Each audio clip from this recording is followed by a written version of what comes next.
Take a look at this shot from episode 50 and compare it to the merged shot from the first part of episode 79 or the excerpt from the full episode 77. It looks like the building and antenna on them are similar, suggesting that the Astro Duchess is at the Cameraman base. But here's the big question. How did they find her? Why exactly would the G-Squad come to the Cameraman's rescue? And why would a G-Man and a UFO have a serious conversation? We'll talk about this and more in this video. So before we start, don't forget to give it a like and subscribe to the channel. Well, we continue. At the beginning, we would also like to mention that YouTuber IBO75 asked Dafuk about the readiness of episode 79, which we know is due to be released this month. Dafuk replied that the episode is 80% complete, but didn't specify if that includes 80% of all animation, renders, and additional effects, or just the animation itself. If Dafuk has only completed the animation without renderers so far, we can expect the episode in about 2 weeks. Either way, we haven't gotten enough spoilers or interviews yet, so waiting too quickly for an episode is hardly justified. Also became known the duration of the first part of the 79th episode, so Spanish YouTuber EBO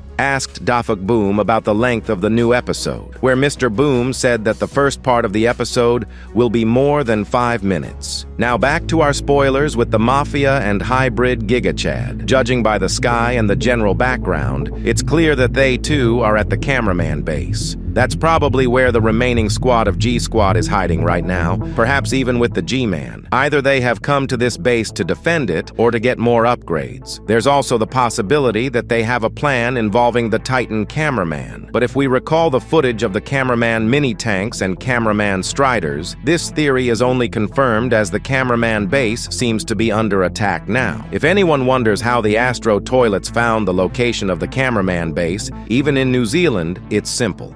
Just think back to the moment in episode 78, where the TV Man-based TVs showed just about every camera that exists. So finding their base was only a matter of time. But the most interesting thing is that the title of the screenshot where the cameraman is sitting behind the mini-tank is called Cameraman WTF, which shows his obvious shock that the location of their base was revealed. This may suggest that the location of their base may have been surrendered. It's unlikely the cameramen were stupid enough not to consider that the TV Man base is under the control of the Astro toilets, and wouldn't have destroyed the cameras or disabled the network for tracking. The only logical reason why the location of the base could have been revealed is because the TV men have been hiding many different secrets in their base. These secrets pose a threat to the Alliance, and they could be the reason the base is now in danger. If anything, it's not your internet that's bad and I stopped the video, because I have some bad news that makes me very sad. Look at these statistics.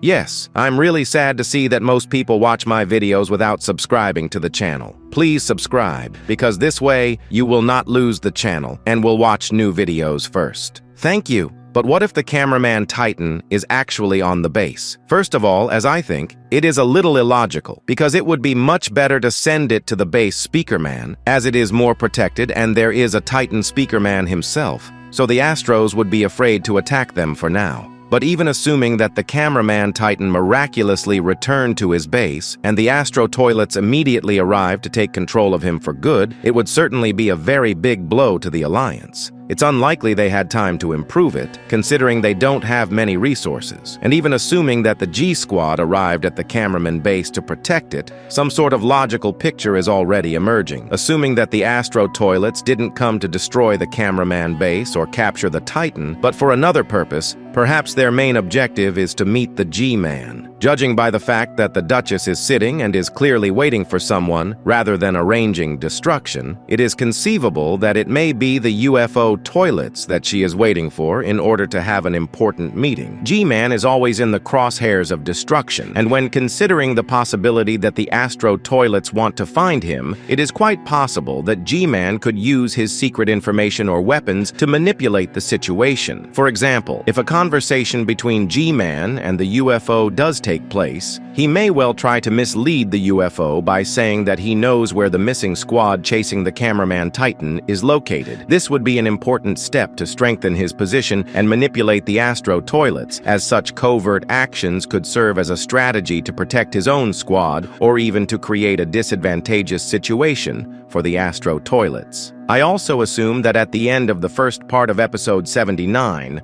some important character will appear to fight against the Duchess. And at that point, part 1 will end. I think there will be 2 parts in total, and on the last part we will see some important fight between the Duchess and some character, for example with G-Man. As for the future saboteurs, I mean Juggernaut and his children, it's quite possible that they could be actively involved in the game too, giving G-Man information that will help him keep his power. Now it's time to talk about one of the most important storylines, the conversation between UFO and G-Man, which took place back in the distant 60th episode. First of all, it's worth remembering that the G-Man shown back then was a fake, which means it's possible that the whole scene was a kind of trap or test. One theory is that the fake G-Man intentionally behaved rude or defiant towards the UFO toilet, which provoked the decision to eliminate him. But as we know, the official reason was his failure to destroy the Titan Cameraman despite fresh upgrades, as well as the loss of the Titan's infected speakerman. But here it is important to understand, terrestrial skibidi toilets do not obey a strict hierarchy and laws, according to which any mistake is punishable by death, as in Astro. This is why the skibidi scientist fought back against the UFO toilet and their entire system, perhaps by explicitly saying so in conversation. And it was from that point on that the Astro toilet suddenly disappeared off the radar for a long time. Digging deeper, the conflict between UFO toilet and G-Man had been brewing for a long time. G-Man had always been higher in status, and UFO Astro toilet was likely jealous of his authority. Because of this, he could pick on any mistake G-Man made, hoping to eliminate him. The scientist and G-Man himself may have guessed this, and creating a fake G-Man may have been not only a ploy for the Alliance, but also a way to test the reaction of the Astro toilets. When it became clear that they would immediately want to kill G-Man after the slightest mistake, conflict became inevitable. Let's not forget the UFO Astro's role as a scout and informant. His small size and high mobility allowed him to move quietly between worlds and gather information. Perhaps it was he who revealed the location of various bases or other important points to attack. But there is an important question here. What prevented the UFO toilet from simply lying to his command, presenting G-Man almost as a traitor?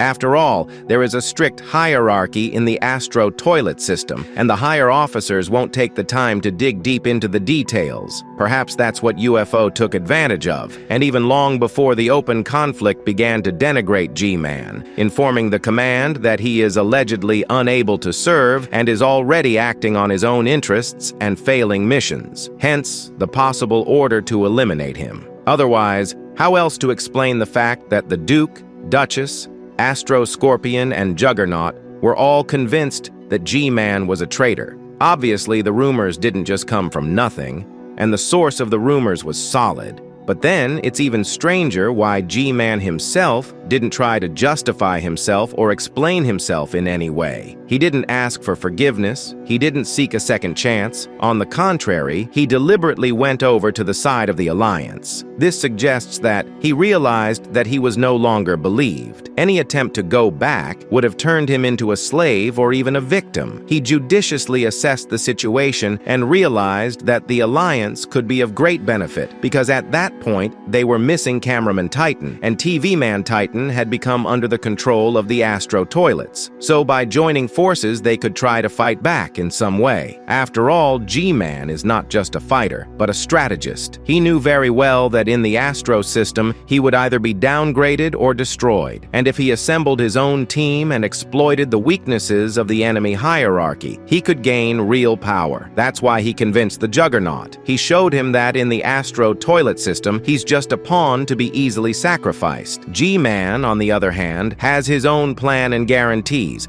protection for his children, the possibility of freedom, and even a new purpose. And G-Man's words really hurt Juggernaut, especially when he called him his commander. And the UFO toilet's reaction to this was immediate, aggressive, and threatening. He realized perfectly well that he was losing control of the fighter. This scene was most likely the tipping point after which Juggernaut began to seriously consider going over to G-Man's side. If there was any less discipline in the hierarchy of the Astro toilets, they would have long ago subjugated not only the Earth, but all other universes. But precisely because each of them is ready to betray even his ally for the sake of survival, there is total distrust in their army. They don't know what freedom of choice or personal will is. Everyone has a strictly defined role, and you can't give it up, even if you really want to. Which is why G-Man, with his free thinking, has become a threat to them. Well, in episode 79, we can finally get an answer to the main question. What was the real reason for the conflict between G-Man and the UFO toilet? And there's no doubt about it.